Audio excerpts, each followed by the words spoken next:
Good afternoon, everyone. This is Tony from our Homestead Skills. Hope you're all doing well. I have, my last video, I think I made some comments about adjusting to my current environment, because there is a big difference between my property down south and my home here. So still in the throes of adjusting, and part of that is, of course, doing your shopping and things of that nature, and of course your surroundings. My surroundings here are very confined, lots of people in this neighborhood, whereas down south I have acreage and I have neighbors that, you don't even see. So it's very quiet there. It's Mark and I and the deer and the wildlife that you see here and there on occasion, but that's about it. So it is a bit of an adjustment. Now, one of the things I have done is I've gone around to all my local haunts that I frequent on a daily, weekly basis while I'm here. And what I've noticed is that the prices here have gone through the roof. Now, we've been gone since October, and we got back, I think it was the 12th of March. And I cannot believe, that's around 6 months, cannot believe how many price increases everywhere. A bag of carrots that I think I used to pay $2 for are now $4. $3.67 is what I paid. Even the ground pork that I buy on a regular basis down here, at least 50 cents a pound more. And they used to have a discount if you bought 3 pounds. It was a discounted price if you bought 3 pounds. And I always bought 3 pounds, like 3 pounds or more. And that's gone. So, yeah, everywhere you turn around, prices have increased. Now, when we left Alabama, the gas prices had already started to increase. And obviously that was because of the war in Iran. Everyone knows that the war in Iran is causing gas prices to go up. And that's fine. Hopefully that's going to be short-lived and they will go back down. But I cannot believe how much the gas prices have increased here. Now, while I was driving around, I have the radio on. I always listen to, not music, but talk radio. And there was a segment where someone suggested that if we didn't need gas that day, not to buy it because it was going to drop fairly substantially the next day. And I think that day the average prices were $1.75 to $1.79 a liter, depending on where you bought it. And I thought, okay, well, I don't need gas today, so I won't buy it, and we'll see how much it drops and what substantial means. And so, yes, I'm driving around today, and I'm checking out the gas station prices, and average price is anywhere from, it's in the $1.60s range as opposed to the $1.70s range. So it had dropped a bit. So I decided to go to the Costco gas station because they usually are 3 or 4 cents less than everyone else. And sure enough, they were. And their price was $1.60.99 per liter. Now, this is for regular gas.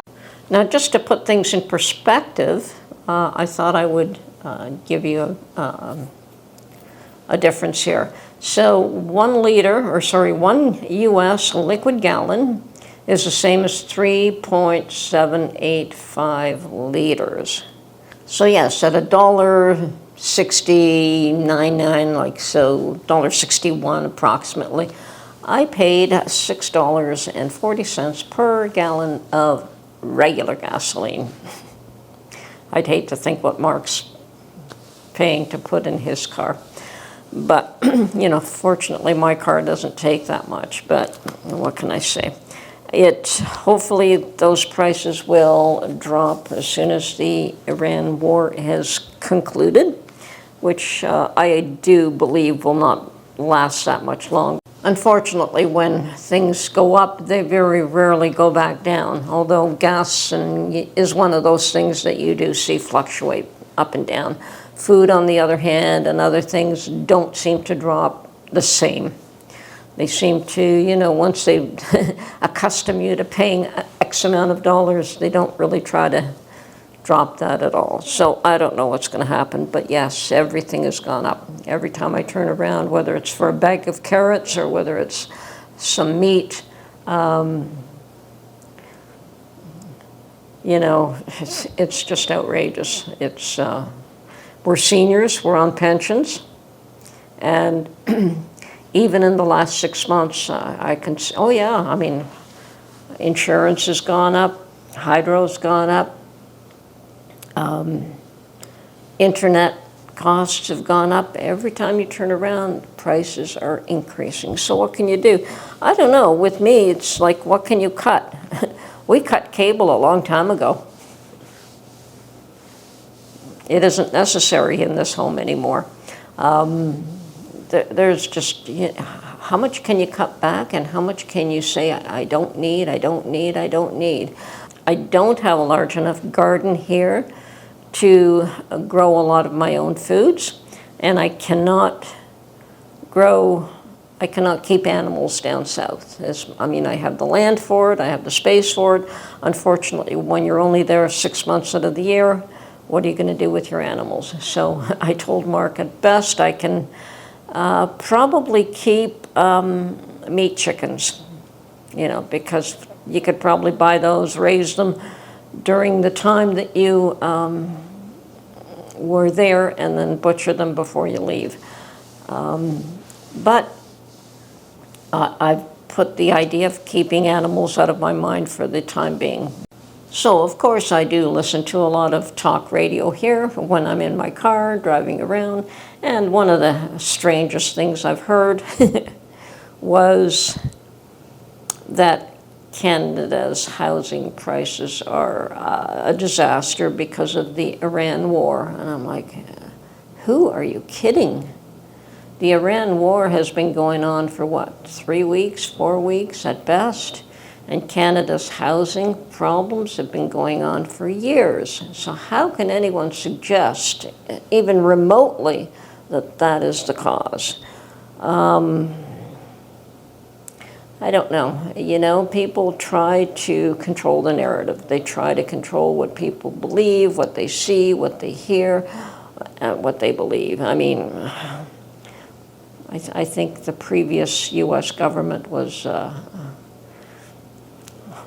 master at that. It was always, don't believe what you see, don't believe your lying eyes, believe what we tell you. And the border is secure. I mean, that was interesting. So, what to believe and who to believe now. They used to be able to control the narrative. That's been going on for millennium, probably ever since mankind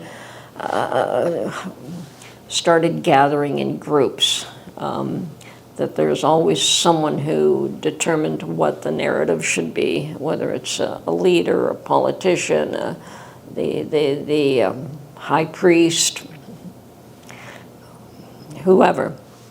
There was always somebody that wanted to control the narrative and managed to do so.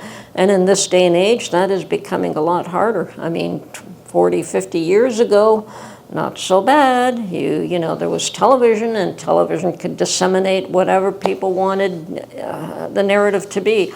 Radio was much the same. It was still controlled by a very small group of individuals that could control the narrative, whether it was controlled by whatever deals that they made in order to allow the narrative to be whatever it was done. Newspapers were much the same. Whatever was written was very much controlled.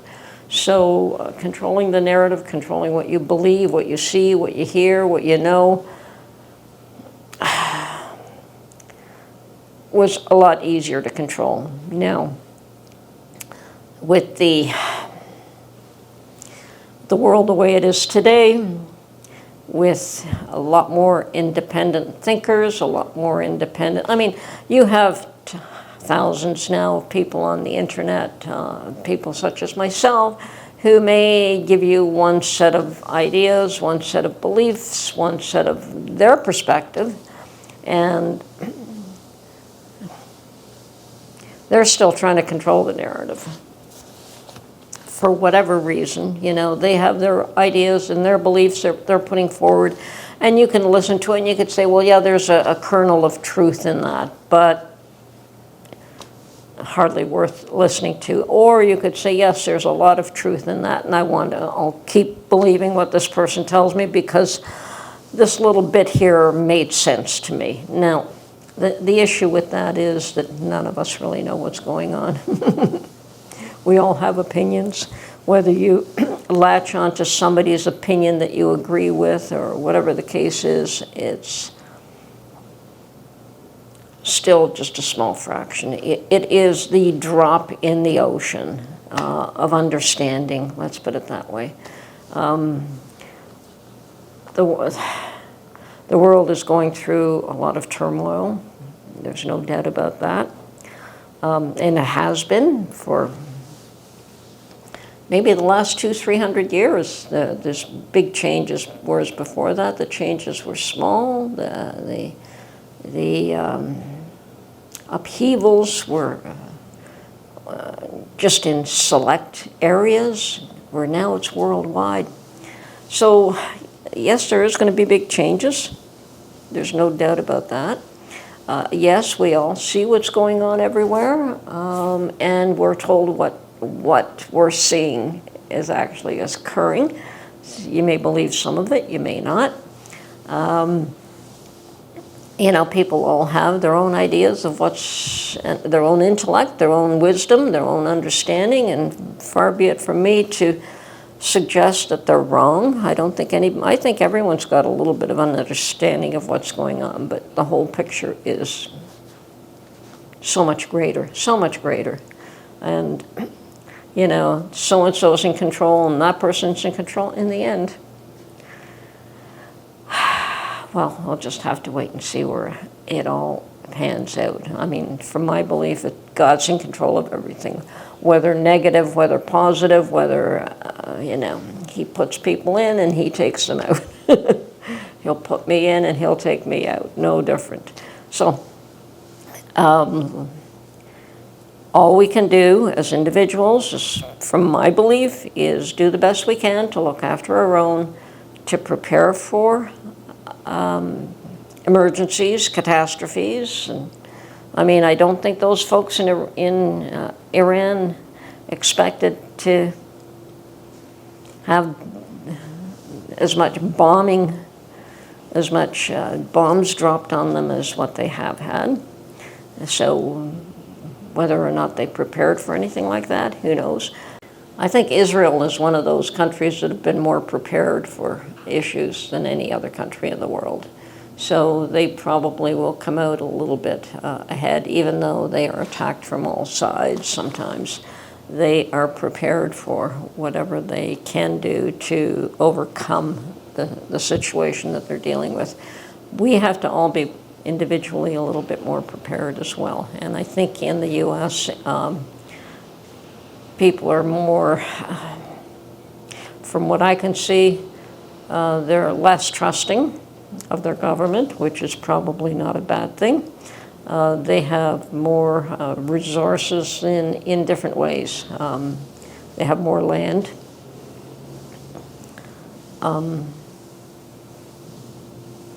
They have, you know, more people have more capability of raising their own animals, which we don't have here. Only a few select ones do. You know, farming and keeping animals is not common here, unless you own a farm and you do it as a business. Very few will just keep animals for their own consumption. So yes, I think that it's a bit of a different world down there, and probably a little bit better prepared than we are in Canada. And people here have a lot to learn. You would have thought that after the trucker incident that people would have been a lot less trusting of the government, but we'll see what happens. You know, I know that the government has a role to play, but it doesn't mean I believe everything they tell me either.